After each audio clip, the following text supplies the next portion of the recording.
Welcome to the third lecture of gaseous state, and it is on different types of velocity.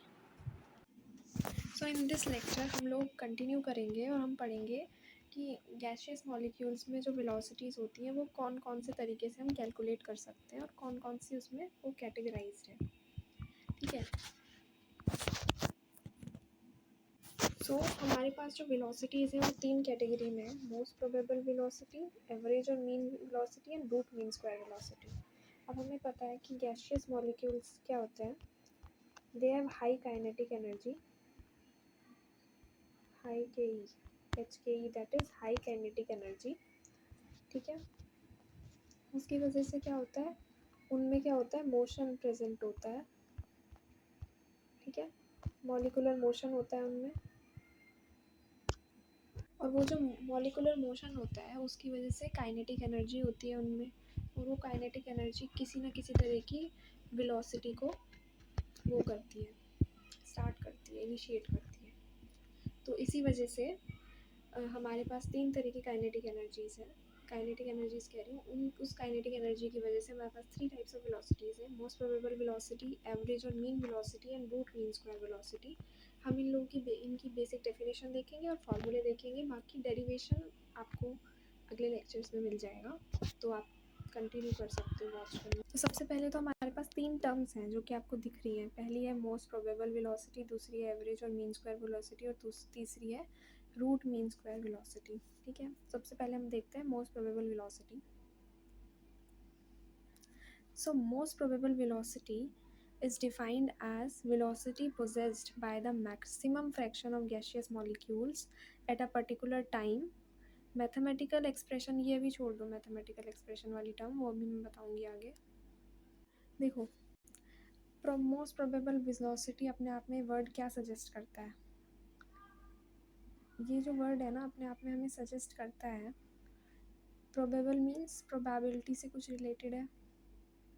मतलब ये वो velocity है basically जो हम ऐसा सोच रहे हैं, या जो सारे वो लगा करके और सारे क्या बोलते हैं कॉन्सेप्ट्स लगा करके, जो मोस्टली मॉलिक्यूल्स जो हैं, मोस्टली मॉलिक्यूल्स उनमें जो वेलोसिटी है वो इसके इक्वल है, इतना मैग्नीट्यूड के इक्वल है. लाइक एक्स मैग्नीट्यूड के इक्वल जो वेलोसिटी है वो 5/8 मॉलिक्यूल्स में है. यानी कि 8 में से 5 मॉलिक्यूल एक्स वेलोसिटी से मूव कर रहे हैं. यही तो लिखा हुआ है डेफिनेशन में. Most probable velocity is defined as the velocity possessed by the maximum fraction of gaseous molecules at a particular time. ठीक है. इतने मॉलिक्यूल्स मूव कर रहे हैं 8 में से एक्स वेलोसिटी से इन टाइम टी. ठीक है. ये वेलोसिटी मान लेती हूँ मैं 10 है. ठीक है. तो 10 यूनिट्स वेलोसिटी से 5 मॉलिक्यूल्स मूव कर रहे हैं, और 8 जो है 8 में से 5 मॉलिक्यूल मूव कर रहे हैं, तो उसको 5/8 लिखेंगे ना. ठीक है. At time T. ओके. तो ये होती है मोस्ट प्रोबेबल वेलोसिटी. अगली वेलोसिटी देखते हैं हम. सेकेंड इज एवरेज और mean velocity. As the word itself suggest, average और मीन वेलोसिटी. एवरेज मतलब किसी चीज़ का एवरेज निकालना. ये कौन सी वेलोसिटी है, ये वो वेलोसिटी है लाइक हमने इसको डिनोट किया विद सी AVG लिख सकते हो एवरेज के लिए. ठीक है. ये वो वेलोसिटी है जो सारे ही मॉलिक्यूल्स की जो अलग अलग इंडिविजुअल वेलोसिटीज़ हैं उनको ऐड करके अपॉन में टोटल नंबर ऑफ मॉलिक्यूल जो है वो करके निकलती है. यानी कि जो मीन निकलता है सारी वेलोसिटीज़ का उसको बोलते हैं एवरेज और mean velocity. Like the arithmetic mean of the velocities of different molecules of the gas at a particular temperature is called the average velocity of the gas at that temperature. अब इसमें क्या एक condition है कि temperature जो है वो constant होना चाहिए. इसको निकालने के लिए टी कांस्टेंट है. अगर हम टेम्परेचर चेंज करते रहेंगे हर थोड़ी थोड़ी देर में तो हम इसका डिटरमाइन नहीं कर सकते एग्जैक्टली. तो आई होप ये समझ आ गया होगा. Arithmetic mean of the velocities of different molecules of a gas at a particular temperature is called the average velocity of that gas. ठीक है. Third is root mean square velocity. पहले definition पढ़ लेते हैं. The root square root of the arithmetic mean, the square root of the arithmetic mean of the squares of velocities of various molecules of a gas at a particular temperature is called the mean square velocity या फिर RMS velocity, जिसको बोलते हैं root mean square velocity of that gas at that temperature. सबसे पहले तो temperature constant है यहाँ पर भी, ठीक है। ये क्या है, सारी उनका स्क्वायर लेना है, हर एक पर्टिकुलर एक मॉलिक्यूल की इंडिविजुअल स्पीड है या वेलोसिटी है उसका स्क्वायर लेना है, ठीक है। Upon total number of molecule से डिवाइड करना है और उसका लेना है स्क्वायर रूट। फिर इस पूरे एक्सप्रेशन को सॉल्व करके उसका ले लेंगे स्क्वायर रूट, तो ये वाली जो वेलोसिटी होगी ये इक्वल होगी RMS वेलोसिटी के, ठीक है। ये होती है RMS velocity. The square root of the arithmetic mean of the squares of velocities of various molecules of a gas at a particular temperature is called the mean square velocity or RMS velocity of that gas at that temperature. यानी कि एक gas के बारे में बात हो रही है, गैस इंडिविजुअल गैस होनी चाहिए और उसका टेम्परेचर कांस्टेंट होना चाहिए, ये कंडीशंस है इसके लिए, ठीक है। Now graph representing different velocities, ये बेटर अंडरस्टैंडिंग के लिए है बस। अब आप इसमें देखो number of molecules versus speed graph है।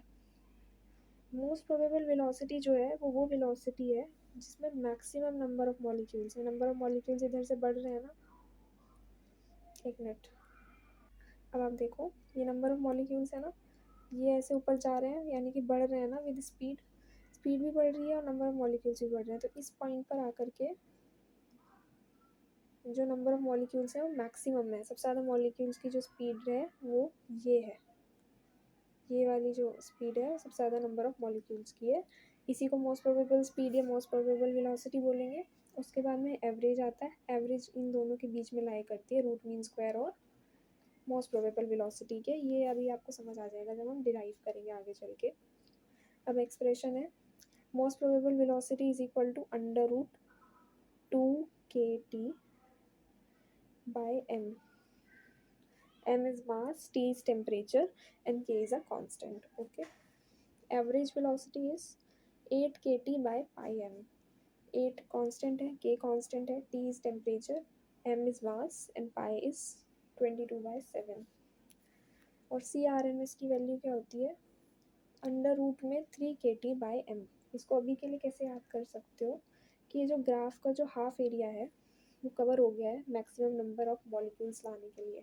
ये ज़रूरी नहीं हाफ एरिया कवर हुआ है, हम देख रहे हैं 2 नंबर आ रहा है 2, ठीक है, 2 उसमें डिवाइड कर रहे हैं ना मोस्ट प्रोबेबल वेलोसिटी, तो इसलिए इसका फॉर्मूला होता है under root 2kT by m, ठीक है। RMS का क्या होता है under root 3kT by m, ये 1/3 हिस्सा है ना, तो हम इसको उल्टा कर देंगे 3kT by m और एवरेज याद करना पड़ेगा 8kT by pi m, ठीक है।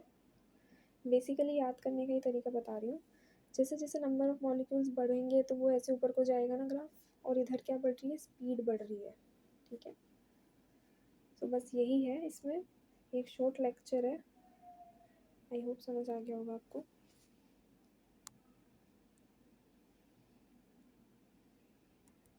Thank you for watching the video, like comment and subscribe the channel phosphorus dark classes. I know subscriber कम है लेकिन आप लोग इंक्रीज़ करोगे तभी तो बढ़ेंगे।